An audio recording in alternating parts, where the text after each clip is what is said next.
Bonjour et merci d'avoir pu vous libérer pour être avec nous ce matin. Bonjour Maya. Il y avait grève hier à l'école contre le protocole sanitaire. C'est vrai que c'est la pagaille dans les établissements, qu'il faut tester les enfants tous les 2 jours en ce moment. D'un point de vue purement médical, est-ce que ce protocole protège les enfants ?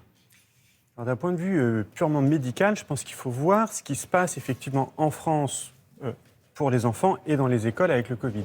Et pour ça, moi, je vous propose de regarder un graphique que tout le monde peut retrouver sur Covid Tracker qui sépare les deux variants.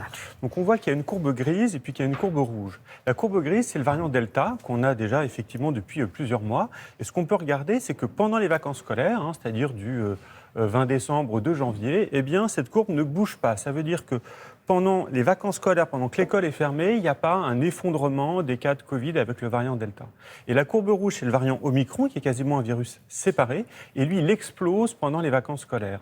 Ça veut dire quoi ? Ça veut dire que ce n'est pas l'école qui est le premier moteur de l'épidémie. Et ce que dit le CDC américain, c'est-à-dire l'équivalent de Santé publique France aux États-Unis, c'est que le virus circule à l'école comme il circule dans le reste de la population.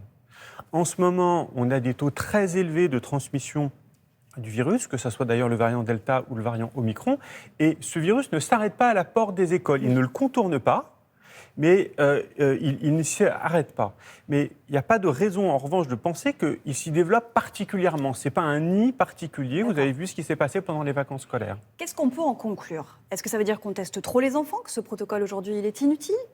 Ça veut dire qu'on ne doit pas avoir des règles différentes à l'école par rapport au reste de la population. Soit on est très dur pour tout le monde, on fait des tests à J0, J2, J4 dès qu'on sort pour aller faire ses courses, pour aller acheter du pain, pour aller au restaurant, pour aller sur un plateau de télé par exemple aussi. Et dans ce cas-là, il pourrait y avoir une certaine cohérence à le faire à l'école, mais soit on le fait nulle part. Et donc le fait de stigmatiser l'école, en particulier les élèves, ça n'a pas de sens. Donc, et vous, votre position là-dessus, vous pensez qu'il faudrait durcir pour tout le monde ou finalement alléger et laisser un peu les enfants tranquilles ? Moi, je pense que le gouvernement, il doit être cohérent. C'est vraiment ça.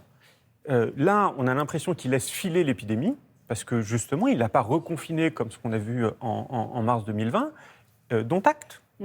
Mais en revanche, s'il laisse filer, dans ce cas-là, effectivement, il faut qu'il allège le protocole à l'école. S'il veut durcir, il durcit et il durcit pour tout le monde. Et les fermetures de classe, une semaine, quand on découvre un cas positif, ce serait là, ça n'a pas de inutile sens. aujourd'hui ? Et c'est inutile. On voit très bien, pendant les vacances scolaires, les enfants sont contaminés au contact de leurs proches. Aujourd'hui, environ 400 enfants sont hospitalisés, donc 80 en réanimation. Quelle est la situation dans votre hôpital à Robert Debré à Paris ?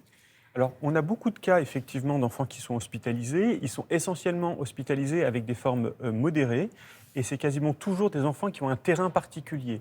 Ça va être des tout petits, des enfants de moins de 3 mois qui font de la fièvre et qu'on va garder quelques jours, le temps d'exclure une infection bactérienne sévère, ou des enfants avec ce qu'on appelle des comorbidités, c'est-à-dire des maladies chroniques, qu'elles soient respiratoires, hématologiques ou autres. Et puis, il y a une dernière forme qui correspond effectivement aux rares formes un peu sévères de cette maladie, en particulier ce qu'on appelle les PIMS, les formes inflammatoires post-infectieuses qui surviennent 4 à 6 semaines après une infection Covid. Et donc, ces formes qu'on a hospitalisées en ce moment de PIMS correspondent en fait à des enfants qui se sont contaminés début décembre, c'est-à-dire avant la vague Omicron. Donc, ce sont des enfants plutôt contaminés par le Delta. Exactement. Est-ce que vous avez dû déprogrammer des interventions à l'hôpital ? Alors, la vague actuelle de Covid, on a des enfants hospitalisés, vous avez donné des chiffres, mais elle est moins importante que ce qu'on vit chaque année avec l'épidémie de VRS. De De bronchiolite, pardon, excusez-moi. Donc, on a l'habitude en pédiatrie des épidémies de virus respiratoires. Et là, cette épidémie, en termes de quantité de patients, elle n'est pas négligeable, mais on arrive à l'assumer. À la limite, le plus difficile, mais c'est vrai pour l'ensemble des domaines de l'hospitalier, c'est les taux d'atteinte chez le personnel, avec la diminution du personnel. C'est plus ça qui nous impacte que la surcharge hospitalière liée au Covid en pédiatrie. Alors, pour éviter les formes graves, y compris chez les enfants, il y a la vaccination. Cela fera 1 mois demain qu'elle est ouverte aux enfants de 5 à 11 ans.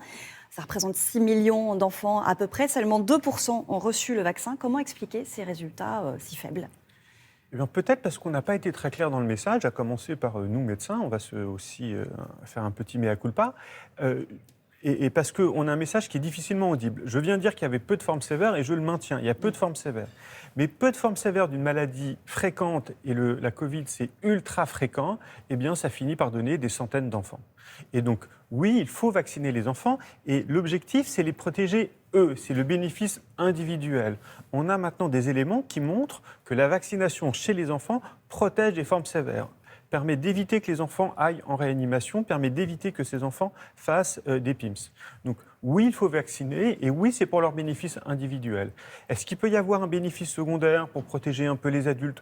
Pourquoi pas? Mais c'est anecdotique par rapport à l'objectif principal qui est protéger les enfants. Dernière question, les psys constatent ces derniers jours une recrudescence de symptômes chez les enfants, du stress, difficulté d'endormissement, peur d'aller à l'école. Est-ce que vous le constatez aussi? Alors, j'ai envie de dire que depuis le début de l'épidémie, en mars 2020, on a des très gros problèmes de pédopsychiatrie. Nos enfants vont mal sur le plan pédopsychiatrique.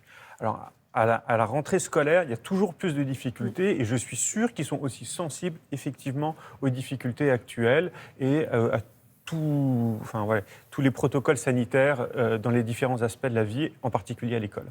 Merci beaucoup, professeur Nkoumpo, d'avoir été avec nous ce matin.